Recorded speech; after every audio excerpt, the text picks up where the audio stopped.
Hello दोस्तों, welcome to I S PCS home.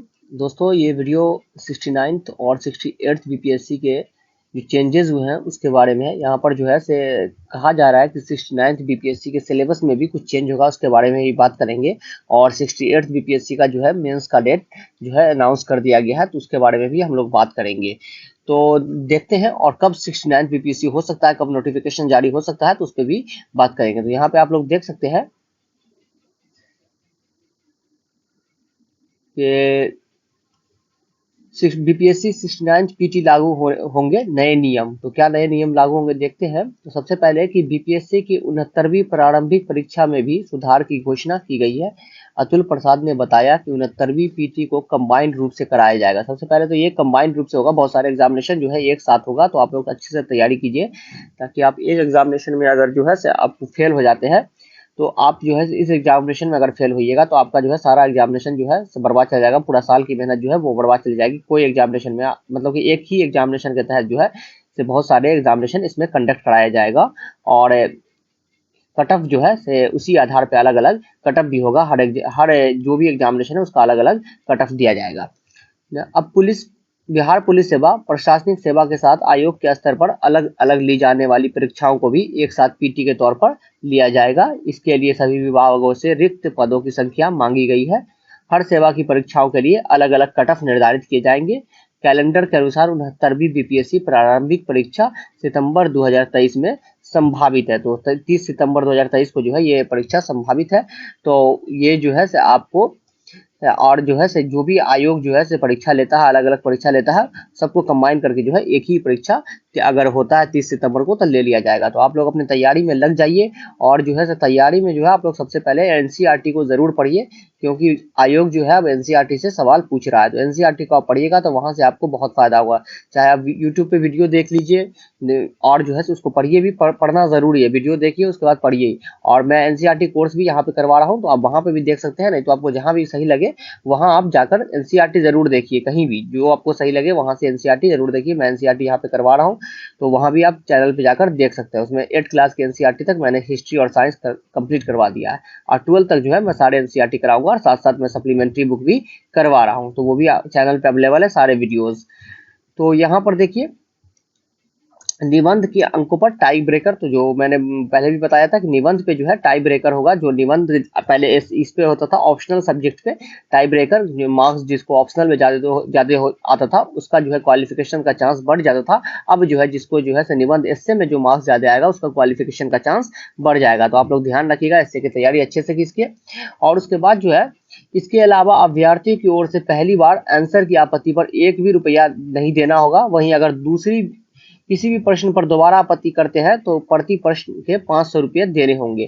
तो अगर जो है से आप जब आंसर की जारी होगा प्रोविजनल आंसर की, और आप जो है उस पर जो ऑब्जेक्शन कीजिएगा तो आपको जो है से कोई पैसा वैसा नहीं देना होगा, कुछ भी नहीं देना होगा। लेकिन अगर आप दूसरी बार भी अगर आयोग फिर से आंसर वही डाल देता है और आप अपना तर्क रखते हैं और दूसरी बार ऑब्जेक्शन करते हैं तो आपको जो है से दूसरी बार ऑब्जेक्शन करने का जो है 500 रुपया चार्ज देना होगा। तो ये आयोग ने बताया है, जो उन्होंने कहा भी था ट्वीट करके कि ये जो है फ्री नहीं होगा। अब कोई भी चीज वो जो है अब टैक्स लगेगा, तो ये जो है लोगों को फ्री नहीं मिलेगा।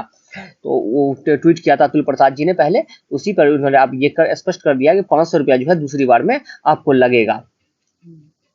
और यहाँ जो है से 68वीं मेंस परीक्षा की तिथि में भी किया गया बदलाव। तो जो तिथि था पहले 12 मई, 13 मई, 14 मई, 15 मई ऐसे जो था 12 से 15 तक, तो उसको चेंज कर दिया गया है। ये चेयरमैन ने बताया कि ज्यादातर अभ्यर्थियों की यही परेशानी थी कि 68वीं मुख्य परीक्षा की तिथि और अन्य बोर्ड की परीक्षा तिथि मिल रही थी। इसी कारण इसकी परीक्षा तिथि में बदलाव किया गया है। 12 मई 2023 को GS1 की परीक्षा होगी। इसके बाद 17 मई को GS2 पहली पाली में और दूसरी पाली में हिंदी विषय की परीक्षा होगी। वहीं 18 मई को पहली पाली में निबंध और दूसरी पाली में ऑप्शनल विषय की परीक्षा होगी। बता दें कि पहले बीपीएससी 68वीं की परीक्षा 12 से 15 मई तय होना था, लेकिन उनका जो है ये डेट बढ़ाना कुछ काम का नहीं है मुझे जहां तक लगता है, क्योंकि यूपीएससी का एग्जामिनेशन जो है वो मई में 27 मई को है। तो बहुत कम 10 दिन, अगर जो यूपीएससी का जिन्होंने फॉर्म भरा है तो 10 दिन में टाइम मिलेगा उनको। और जो है यूपी पीसीएस का भी जो है एग्जामिनेशन मई में ही होना है। तो अगर यूपी के बच्चे ने जो क्वालिफाई किया और जिन्होंने यूपी पीसीएस का फॉर्म भी भरा है तो उनको भी काफी परेशानी होने वाली थी। तो जहां तक मेरा सुझाव था, अगर तो आयोग को जो है कम से कम जून कर देना चाहिए था। जून जो है मिड जून 1 महीना और एक्सटेंड कर देना चाहिए था डेट को। इससे क्या होता है कि यो यूपी पीसीएस भी दे लेते और यूपीएससी का जो एग्जामिनेशन है वो भी दे लेते और छात्रों के पास टाइम भी बच जाता, वो तैयारी तो अपना कर ही रहता। कम से कम जो है 1 महीना डेट को बढ़ाना चाहिए था। इन्होंने जो है 3-4 दिन बढ़ा के और गड़बड़ी कर दिया। एक तो 12 से 15 था तो लगातार था, और ऊपर से जो है 12 से 17 मई कर दिया है, पहले 12 को फिर 17 को। तो ये जो है बच्चे जाएंगे आएंगे या फिर रहेंगे, कैसे क्या करेंगे जहां भी सेंटर होगा, तो इसमें दिक्कत आएगी। या तो आप 16 17 18 ही करते, फिर 16 17 18 करते, तो इससे क्या होता कि लगातार एग्जामिनेशन हो जाता है। यहाँ जो है गैप देकर जो है कि थोड़ा सा परेशानी बढ़ गई है बच्चों की। तो अब देखिए क्या होता है आगे। अगर अभी तो ऑफिशियल डेट नहीं आया है साइट पर, इन्होंने ट्वीट करके ही बताया है। ऑफिशियल डेट क्या आता है, कैलेंडर क्या चेंज होता है, और जो है 67 बीपीएससी का जो है रिजल्ट का उन्होंने कहा ही है कि कैलेंडर जो है चेंज होगा, क्योंकि कॉपी चेक करने में जो है दिक्कत आ रही है। तो वो जो है आपको जुलाई वगैरह तक जो है रिजल्ट पब्लिश किया जाएगा। और 68 बीपीएससी जो है मेंस में एक और बदलाव हो रहा है कि आपको जो है कॉपी जो मिलेगा, जहां पर जो है ये दिया होगा कि आप कॉपी में यहीं पर जो है ये आंसर लिख सकते हैं। जैसे क्वेश्चन नंबर 1 है तो उसका जो है स्पेस दिया होगा और वहां पे लिखा होगा कि आप इसी स्पेस में जो है क्वेश्चन नंबर 1 लिख सकते हैं, दूसरे पेज में नहीं लिख सकते हैं। क्वेश्चन नंबर 2 इसमें लिख सकते हैं। इससे उन्होंने कहा, इसका तर्क दिया है कि इससे जो है जो भी कॉपी चेक करते हैं तो उनको एक क्वेश्चन दिया जाता है चेक करने के लिए।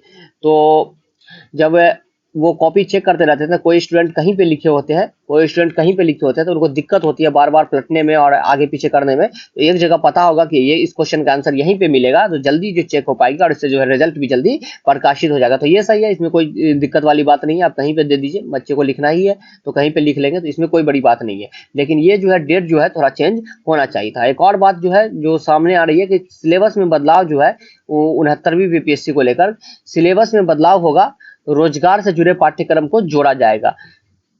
यहाँ पे देखिए आप, विभिन्न परीक्षाओं के लिए आयोग के वर्तमान सिलेबस की समीक्षा के बाद अनुपयोगी हिस्से को हटाकर सिलेबस में उस हिस्से को प्राथमिकता से जोड़ा जाएगा जिसमें रोजगार से जुड़े पाठ हैं। तो कहा गया है कि आप जो है अब जो है सिलेबस में जो है उस चीज़ों को हटा दिया जाएगा जिससे जो अनुपयोगी है, जिससे जो है कोई फायदा नहीं होता, बहुत सारी चीज़ें हैं, तो उसको हटाकर जो है रोजगार से जुड़े, एम्प्लॉयमेंट से जुड़े जो है जो सिलेबस है उसको जोड़ा जाएगा। मतलब इकोनॉमिक्स का पोर्शन वगैरह जो है वो इसमें बढ़ जाएगा। तो इस तरह से जो है चेंज हो सकता है, ये जो है न्यूज़ सामने आ रही है। तो अब देखिए क्या होता है अगर सिलेबस में बदलाव होता है। और उन्होंने अभी तक तो ये भी नहीं डाला है सिलेबस जो है एसए का सिलेबस भी नहीं डाला है, लेकिन एसए का सिलेबस वही होगा जो दोस्तों यूपीएससी का सिलेबस चल रहा है, उसी एसए के आधार पे आप लोग अपना तैयारी करते रहिए। तो और आप लोग जो है टेलीग्राम से भी जुड़ जाइएगा, वहां पे मैं पीडीएफ डाल देता हूँ। टेलीग्राम का नाम इसी चैनल के नाम से है, ISPCS होम। तो जो भी पढ़ाता हूँ उसका पीडीएफ डाल देता हूँ। तो अभी के लिए फिलहाल इतना ही। अगर कोई इन्फॉर्मेशन और आती है तो उसको मैं लेकर आऊंगा। Thank you and have a nice day. Till then good bye.